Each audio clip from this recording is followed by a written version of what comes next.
오늘 본문은 사도행전 2장 37절에서 42절까지의 말씀입니다. 두 가지 세례의 비밀이라 하는 제목으로 말씀을 나누겠습니다. 먼저 이 본문을 읽어드리겠습니다. 그들이 이 말을 듣고 마음에 찔려 베드로와 다른 사도들에게 물어 이르되 형제들아 우리가 어찌할꼬 하거늘 베드로가 이르되 너희가 회개하여 각각 예수 그리스도의 이름으로 세례를 받고 죄 사함을 받으라. 그리하면 성령의 선물을 받으리니 이 약속은 너희와 너희 자녀와 모든 먼데 사람 곧 주 우리 하나님이 얼마든지 부르시는 자들에게 하신 것이라 하고 또 여러 말로 확증하며 권하여 이르되 너희가 이 패역한 세대에서 구원을 받으라 하니 그 말을 받은 사람들은 세례를 받음에 이 날의 신도의 수가 3천이나 더하더라. 그들이 사도의 가르침을 받아 서로 교제하고 떡을 떼며 오로지 기도하기를 힘쓰니라. 아멘. 두 가지 세례의 비밀이다 하는 제목으로 말씀을 나누겠습니다. 이 두 가지 세례라고 하는 것은 예수 그리스도의 죄사함의 세례, 이게 첫 번째 세례고 두 번째 세례가 성령 세례입니다. 이 두 가지 세례의 비밀에 대해서 함께 말씀을 나누어 보겠습니다. 여호와의 칠절기 중에서 오순절에 강림하신 성령의 세례를 받은 베드로. 이 사도행전 2장이 성령의 강림 사건을 말하고 있지 않습니까? 베드로가 오순절에 강림한 성령 세례를 받았습니다. 성령 세례를 받은 베드로의 입에서 흘러나오는 이 말씀은 그 이전의 베드로와는 완전히 다른 말이었습니다. 왜냐하면 베드로의 입에서 흘러나오는 것은 하늘의 소리였기 때문입니다. 듣는 자들을 충격에 빠뜨리기에 충분하였을 것입니다. 물론 사실 베드로조차 예수님의 제자들조차 율법 아래에 있을 때는, 즉 성령을 받기 전에는 지상에 오신 예수님과 동행하였다라고 하는 그것이 얼마나 큰 축복인지 깨닫지 못했습니다. 알지 못했습니다. 감지하지 못했습니다. 예수님이 선포하신 창세전에 감추신 하나님 나라의 완성에 대한 이 천국 복음, 이거를 알 길이 없었다는 것입니다. 그런데 성령이 임하심으로 영적인 눈과 귀가 열리게 됩니다. 말씀의 정수를 깨닫게 되는 놀라운 일이 일어났던 것입니다. 베드로의 설교를 듣고 있던 무리들 중에서 마음에 찔림을 받는 사람들이 있었습니다. 그들도 물론 율법 아래에 있었습니다. 율법 아래에서 복음을 알지 못하였으며 예수님을 십자가에 못 박는 반역에 찬성하는 참담함을 겪었던 사람들. 과연 나의 행동들, 나의 마음의 이 모든 것들, 이걸 어찌하면 좋겠는가?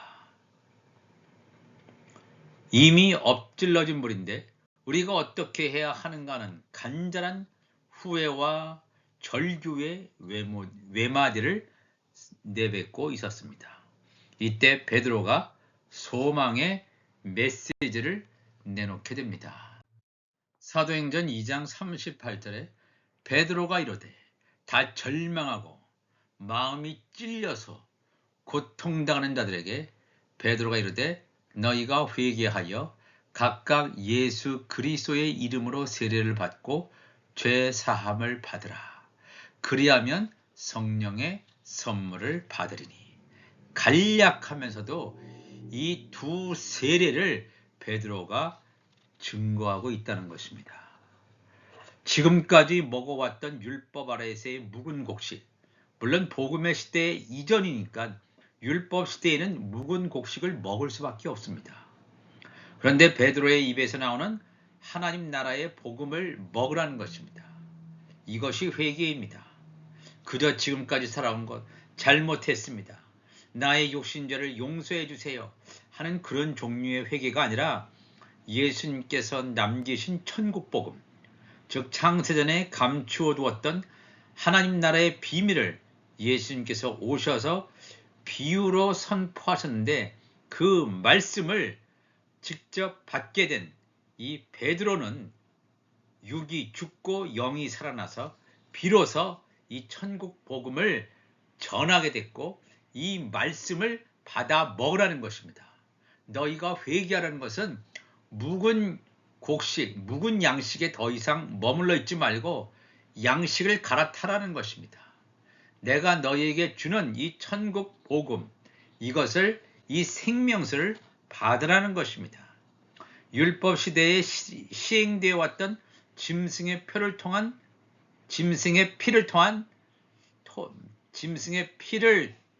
죄사함, 또 세례 요한을 통해서 죄를 씻는 이런 물세례가 아니라, 왜냐하면 이것들은 하나의 예표에 불과하기 때문입니다. 예수 이름의 죄사함의 세례를 받으라는 것입니다. 이게 왜 중요한지 말씀을 이어가겠습니다. 이것은 물이 있는 곳, 즉 강이 있는 곳에 들어가서 물 세례를 받으라는 것이 아닙니다. 예수님의 제자들을 통하여 그들의 입에서 흘러나오는 생명수의 말씀을 받는 것이 바로 예수 그리스도의 이름의 죄사함의 세례라고 하는 것입니다. 사도행전 2장 38절에 각각 예수 그리스도의 이름으로 세례를 받으라 그랬습니다. 이 세례를 받을 때 왜 이런 얘기를 하냐면, 예수 그리스도의 이름의 세례가 죄사함을 받게 되는 실제가 되기 때문에 그렇습니다. 예표가 아니라 완전히 죄에 대한 용서, 죄에 대한 사함을 일으키는 것이 예수 그리스도의 세례라고 분명히 성경은 증거하고 있습니다. 요한복음 4장 1절에 이 제자들이 오순절 성령 사건을 경험하기 전에 예수님께서 제자를 삼고 세례를 베푸시는 것이 세례 요한보다 많다는 말을 바리새인들이 들은 줄을 주께서 아신지라. 예수께서 친히 세례를 베푸신 것이 아니요 제자들이 베푼 것이라.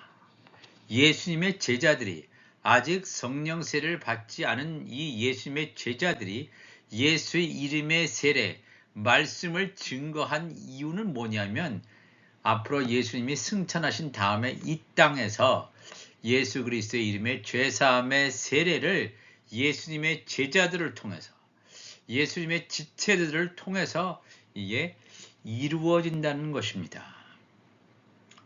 예수 이름의 죄사함의 세례를 베풀 수 있는 자격이 있는 자는 어떤 자냐면, 성령으로 세례를 받은 자들만이 가능하기 때문입니다. 성령으로 세례를 받았다는 것은 하나님의 아들로 확증된 자다, 그런 뜻입니다. 그들이 오순절 성령을 받기 전에 예수님께서는 이미 그들에게 예수 이름의 죄사함의 세례를 시행하실 것을 미리 보여주신 것입니다. 그 이전의 구약시대나 율법의 선지자, 제사장들을 통해서 해오던 물세례라고 하는 그런 예표가 아니라 죄사함의 실질적인 역사가 일어나는 것임을 증거하고 있습니다. 마가복음 4장 10절에 가보면 예수께서 홀로 계실 때에 함께한 사람들이 12 제자와 더불어 그 비유들에 대하여 물으니, 이르시되 하나님 나라의 비밀을 너희에게는 주었으나 이 제자들에게는 주었지만 외인에게는 모든 것을 비유로 하나니, 이는 그들로 보기는 보아도 알지 못하며 듣기는 들어도 깨닫지 못하게 하여 돌이켜 죄사함을 얻지 못하게 하려 함이라 그랬습니다. 이게 얼마나 중요한 말씀이냐면, 예수 그리스도의 말씀, 이게 생명의 말씀 아닙니까? 생명수예요. 생명수가 예수님의 입에서 흘러나오는데, 이 하나님 나라의 이 비밀이 예수님의 지체들, 앞으로 성령을 받게 될 이 제자들에게는 이 하나님 나라의 비밀이 주어졌다는 것입니다. 이 하나님 나라의 비밀이 주어졌다는 것은 이들이 오순절 성령 강림 사건 이후에 이 하나님 나라의 비밀이 그들에게 열려진다는 것입니다. 그들의 눈과 귀가 열려서 이 말씀의 뜻을 깨닫게 된다는 것입니다. 전파하게 된다는 것입니다. 그러나 다른 사람들, 즉 땅에 속한 자에게는 모든 것을 비유로 한다. 비유로 한다는 건 뭐예요? 알지 못하게 한다 그랬어요. 왜냐하면 외인들이 보기는 보아도 알지 못하며 듣기는 들어도 깨닫지 못하게 한다 그랬어요. 참으로 이상한 말씀 아닙니까? 이 하나님의 말씀이 단순하고 쉽게 전파되어서 모든 사람들이 다 듣고 깨달아 알아야 될 것 같은데 주님의 말씀은 전혀 그렇지 않습니다. 나의 지체들만 하나님 나라의 비밀을 깨닫게 된다는 것입니다. 나머지는 하늘에 속한 자만 하나님 나라의 비밀을 깨닫게 되고 하늘에 속한 자가 아닌 땅에 속한 자는 보기는 봐도 알지 못하며 듣기는 들어도 깨닫지 못한다 그랬어요. 그랬을 때 어떤 일이 벌어지느냐? 하나님 나라의 비밀이 비유로 전파되었을 때 깨닫지 못한다. 말씀을 들었는데 깨닫지 못하는 거예요. 그걸로 끝나는 것이 아니라 죄 사함을 얻지 못한다 그랬습니다. 죄 사함을 얻지 못한다? 아무리 내가 자기 자신이 회개하고 용서를 구한다 할지라도 죄 사함을 얻지 못한다라고 하는 것은 멸망당한다는 것입니다. 물론 이 땅에 속한 자 가운데 구원 얻는 야곱의 남은 자가 있습니다. 우리가 이 성경의 말씀을 정확하게 깨달아야 됩니다. 요한복음 8장 21절 이하의 말씀 보면 다시 이르시되 내가 가리니 너희가 나를 찾다가 너희 죄 가운데서 죽겠고 내가 가는 곳에는 너희가 오지 못하리라. 이 말씀을 예수님이 하시니까 유대인들이 이르되 그가 말하기를 내가 가는 곳에는 너희가 오지 못하리라 하니 그가 자결하려는가? 예수의 말씀을 이해 못합니다. 이 땅에 속한 자 결코 이해 못합니다. 예수께서 이르시되 너희는 아래에서 났고 땅에서 났고 나는 위에서 났습니다. 나는 하늘에서 난 자다. 너희는 이 세상에 속하였고 나는 이 세상에 속하지 아니하였느니라. 그러므로 내가 너희에게 말하기를 너희가 너희 죄 가운데서 죽으리라 하였노라. 너희가 만일 내가 그인 줄 믿지 아니하면 너희 죄 가운데서 죽으리라 그랬습니다. 내가 그다. 하나님께서 보낸 메시아 예수 그리스도라는 사실을 믿지 않는다는 것은 너희들이 죄라는 거예요. 그게 그 죄인데 그 믿지 않는 죄 가운데서 용서함 받지 못하고 죄 가운데 사함 받지 못하면 죄 가운데 죽어요. 죄 가운데 용서받지 못하면 어떤 일이 벌어지냐면 내가 가는 곳에 오지 못한다. 이 말이 예루살렘이 우리 예수님께서 천국 새 예루살렘 성에 가시는데 거기에 못 온다는 것은 뭡니까? 이 혼의 생명 가운데 이 쭉정이로 가든지 아니면 가라지로 가서 멸망될 것임을 예수님께서 증거하는 말씀이 되겠습니다. 이 얼마나 중요한 말씀입니까? 죄의 용서를 받지 못하면 멸망당할 것임을. 그렇기 때문에 예수 이름의 죄 사함의 세례가 얼마나 중요한지 알 수 있는 구절이 되겠습니다. 그렇다면 예수 이름의 죄 사함의 세례는 어디서 기원되었을까? 이게 구약 성경에도 분명히 이 기원에 대한 역사를 증거하고 있습니다. 이 이스라엘 백성은 제사장 나라 백성이에요. 그렇기 때문에 그들은 제단을 만들고 사람의 손으로 지은 성전을 가지고 땅에 속한 자로서 그들은 하나님 앞에 회개의 제사를 계속해서 드려왔습니다. 이스라엘 백성들을 제사장 나라의 백성으로 선택했다는 것입니다. 그래서 하나님께서 그들을 애굽에서 출애굽시켜서 광야로 인도하지 않습니까? 그리고 가나안 땅에 여호수아와 출애굽 2세대들만이 가나안 땅에 들어가는 이러한 역사를 하나님께서 하시는데 출애굽기 13장 16절을 가보니까 이것이 내 손의 기호와 내 미간이라고 하는 이마지요. 내 미간의 표가 되리라. 이는 여호와께서 그 손의 권능으로 우리를 애굽에서 인도하여 내셨음이니라 할지니라. 이 미간, 즉 이 이마의 표라고 하는 것은 바로 성결의 표예요. 이 대제사장 아론의 성결의 표, 여호와께 성결이란 표, 거기서 이제 성결의 표가 나오는데 이스라엘 백성 가운데서 이마에 성결의 표가 있는 자, 바로 이게 구원의 표거든요. 이렇게 있는 자만이 구원 얻는 하나님의 종들 가운데서 구원을 얻게 된다 하는 것을 증거하고 있는 말씀이 되겠습니다. 그래서 이 고린도전서 10장 보면 사도 바울이 이걸 증거하고 있어요. 형제들아, 나는 너희가 알지 못하기를 원하지 아니하노니 우리 조상들이 다 구름 아래에 있고 바다 가운데로 지나며 모세에게 속하여 다 구름과 바다에서 세례를 받고 그랬죠. 그 이스라엘 백성들을 하나님께서 애굽에서 출애굽시킨 다음에 광야를 지나갈 때 광야의 초입에서 하나님께서 홍해 바다를 건너게 하세요. 홍해라고 하는 건 물이지요. 물, 어떻게 보면 생명수를 상징한다고 볼 수 있습니다. 예수님의 입에서 나오는 생명수는 아니라 할지라도 생명수인데 그 물을 통과해서 갔다라고 하는 건 바로 물 세례를 받았다는 것입니다. 물 세례를 받은 자, 바로 이 성결의 표를 받은 자가 되겠습니다. 그래서 굉장히 중요한 사건을 다루고 있습니다.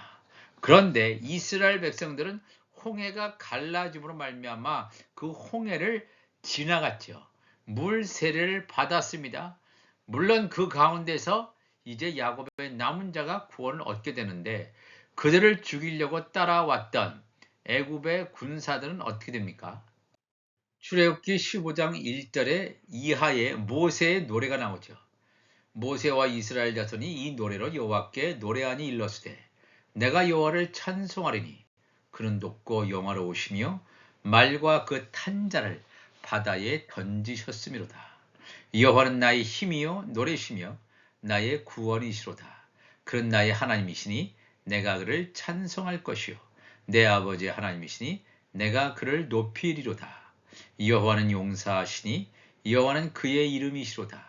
그가 바로의 병거와 그의 군대를 바다에 던지시니 최고의 지휘관들이 홍해에 잠겼고 깊은 물이 그들을 덮으니 그들이 돌처럼 깊음 속에 가라앉았다 그랬습니다. 우리가 이 말씀, 이스라엘 백성들은 출애굽해서 홍해 바다를 건너는 물 세례를 받게 되지만 애굽 사람들, 세상 사람들, 하나님 나라 백성이 아닌 사람들은 홍해를 통해서 물 세례를 받는 것이 아니라 홍해에 완전히 잠겨서 심판받는, 이스라엘 백성들에게는 구원의 역사지만 이스라엘을 죽이려고 달려드는 애굽 군대에게는 심판의 역사임을 성경은 우리에게 분명히 증거하고 있습니다.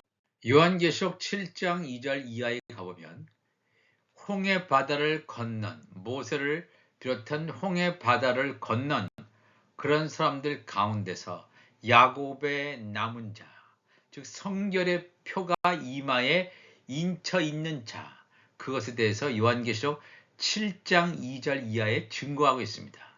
또 보면 다른 천사가 살아계신 하나님의 인을 가지고 해 돋는 데로부터 올라와서 땅과 바다를 해롭게 할 권세를 받은 네 천사를 향하여 큰 소리로 외쳐 이르되 우리가 우리 하나님의 종들의 이마에 인치기까지 땅이나 바다나 나무들을 해하지 말라 하더라. 내가 인침을 받은 자의 수를 들으니 이스라엘 자손의 각 지파 중에서 인침을 받은 자들이 14만 4천이니 그랬습니다. 그 이스라엘 백성들의 미간의 표를 인친다 그랬지 않습니까? 출애굽기에 하나님의 종들의 이마예요. 즉 제사장 나라 백성의 이마에 이 표를 인치는 것처럼 우리가 살고 있는 이때 전 3년 반 기간 가운데 하나님의 종들의 이마에 인치는 이때에 살아갑니다. 그다음에 땅이나 바다나 나무들을 해하지 말라. 왜? 하나님의 종들의 이마, 제사장 나라의 백성의 인을 치기 때문에 제사장 나라 백성이라고 하는 것은 바로 이 제사장의 직분을 감당하는 자죠. 땅에 속한 자 가운데 하나님의 나라에서 제사장 직분을 감당하게 되는 야곱의 남은 자로 구원받게 되는 자들을 말합니다. 이 열방에 지금까지 있는 자 14만 4천. 이 14만 4천이라고 하는 것은 하나님의 종들의 충만한 수예요. 정확히 14만 4천이 아니라 몇백만 명, 몇천만 명이 될지 우리 사람은 알 수 없지만 완전수, 하나님의 종들의 구원받는 완전수가 14만 4천. 예수 이름의 죄사함의 세례를 경험한 자, 신약시대에는 예수 그리스도의 이름의 죄사함을 경험한 자, 이들이 바로 하나님의 종들이 되겠습니다. 그래서 사도행전 2장 38절에 이런 말씀을 했죠. 베드로가 이르되 너희가 회개하여 각각 예수 그리스도의 이름으로 세례를 받고 지금까지 먹었던 묵은 곡식을 다 버려버리고 예수 그리스도의 이름으로 세례를 받고 베드로의 입에서 나오는 천국 복음을 받아들이는 것. 이게 예수 그리스도의 이름으로 세례를 받고 죄사함을 얻으라. 죄사함의 실체적인 역사가 예수 그리스도의 이름에 죄사함의 세례를 받았을 때 바로 이 죄가 용서함 받는 것입니다. 즉 구원받는다는 것입니다. 또 그러한 예수 그리스도의 이름으로 죄사함을 세례를 받은 사람들 가운데 하나님의 아들로 선택받은 자가 있습니다. 그런 자면 성령의 선물을 받으리니 그랬습니다. 이 요한계시록 14장 1절에 예수 그리스도의 이름의 죄사함의 세례를 받은 자들에 대해서 분명히 이미 구원받은 새 예루살렘 성에 들어가 있는 그 자들을 이 사도 요한이 증거해주고 있습니다. 요한계시록 14장 1절에 가보니까 또 내가 보니 보라 어린 양이 시온산에 섰고 어린 양이 시온산에 섰다는 것은 예수 그리스도 예수님께서 지상재림하시는 즉 시온산에 지상재림하신 즉 하나님의 종들의 추수가 완전히 끝난 시온산에 섰고 그와 함께 14만 4천 하나님의 종들의 무수한 14만 4천의 완전한 수 총수가 서 있는데 그들의 이마에는 표가 있다 이거예요. 표가 어떤 표가 있어야 돼요? 성결의 표가 있어요. 어린 양의 이름과 어린 양의 이름 예수의 이름 바로 이 구원의 표가 있고 아버지 여호와의 이름을 쓴 성결의 표 구약시대의 하나님의 종들에게는 성결의 표 그리고 신약시대 하나님의 종들에게는 어린 양의 이름이 있는 구원의 표가 있는 자 이들만이 하나님의 종들이라고 하는 것입니다. 제사장 나라 백성이라고 하는 것을 분명히 성경은 증거해주고 있습니다. 사도행전 2장 39절 가보니까 이 약속은 너희와 너희 자녀와 모든 먼데 사람 곧 주 우리 하나님이 얼마든지 부르시는 자들에게 하신 것이라 하고 이 약속 예수 그리스도의 이름에 죄사함의 약속을 받는 자도 있죠. 여기서 끝난다면 하나님의 종으로 가게 됩니다. 그러나 그들 가운데서 성령 세례를 받는 자가 나온다면 성령 세례를 받는다는 것은 하나님의 아들로 확증된다는 것입니다. 너희와 너희 자녀와 모든 너희와 너희 자녀 유대인들과 모든 먼데 사람 이방인 가운데 우리 하나님이 얼마든지 부르시는 자들에게 즉 열방에 흩어져 있는 하나님의 종들도 있고 하나님의 아들들도 있습니다. 그러나 이 복음 전파는 하나님의 아들 성령의 세례 성령의 인침을 받은 하나님의 아들들만이 할 수가 있습니다. 왜냐하면 그들의 입을 통해서 성령의 불이 나오기 때문에 그렇습니다. 사도행전 2장 40절 보니까 또 여러 가지 말로 확증하며 권하여 이르되 너희가 이 패역한 세대에서 구원을 받으라. 패역한 세대 예수님 당시뿐만 아니라 현재 살고 있는 우리 시대도 패역한 시대예요. 얼마나 패역한지 말로 다 할 수가 없습니다. 모든 환경, 사회, 문화, 정치, 경제 모든 면이 다 지금 패역한 세대에 살고 있어요. 죄악이 관영한 시대에 살고 있단 말입니다. 죄악이 관영한 시대, 어두움이 가득 찬 시대, 바로 예수님이 오시기 임박한 시대에 살고 있다는 것을 증거하고 있습니다. 그 말을 받은 사람들은 세례를 받으며, 그 말을 받은 사도 베드로의 입을 통해서 또 오순절 성령 강림 사건을 경험한 성령 세례를 받은 사람들의 입에서 흘러나오는 하늘의 소리가 흘러나올 때 이것을 외면하고 거절하는 자는 뭐예요? 예수 그리스도의 이름에 죄사함의 세례를 받지 않는 자들이에요. 죄사함 받지 못하니까 멸망하는 자들인데, 그 말을 받은 사람들은 세례를 받으며 예수 그리스도의 이름에 죄사함의 세례를 받음에 이날에 신도 예수가 3천이나 더하더라 그랬어요. 이 얼마나 엄청난 사건입니까?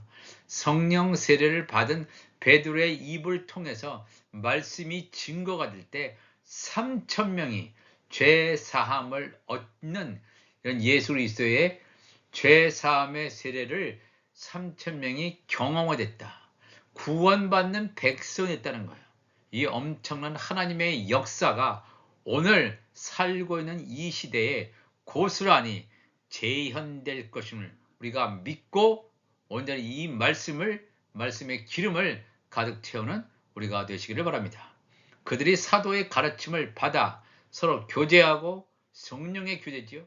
인간끼리 교제가 아닙니다. 서로 교제하고 떡을 떼며 오로지 기도하기를 힘쓰니라. 이 떡이라고 하는 것은 생명의 떡이에요.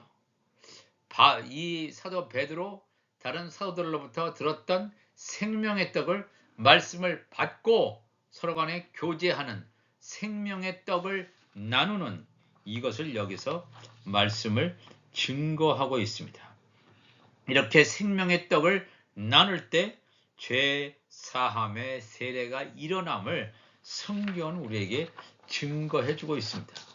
오늘도 우리가 이 말씀을 통해서 두 가지 세례의 비밀, 예수 그리스도의 죄 사함의 세례를 통해서 하나님의 종들이 구원받는 역사가 있다면, 성령 세례를 통해서 하나님의 아들들이 완전히 하나님의 아들들로 완전히 확증되는 역사, 이 하나님의 아들들의 입술을 통해서 흘러나오는 생명수를 통해서 하나님의 종들이 구원받는 3,000명이나 되는 사람들이 한꺼번에 놀랍게 하나님 앞으로 나오는 이 놀라운 일들이 우리가 살고 있는 이때에 온전히 이루어짐을 우리가 확신하며 이 말씀을 증거하는 우리 모두가 되시기를 주님의 이름으로 축원합니다.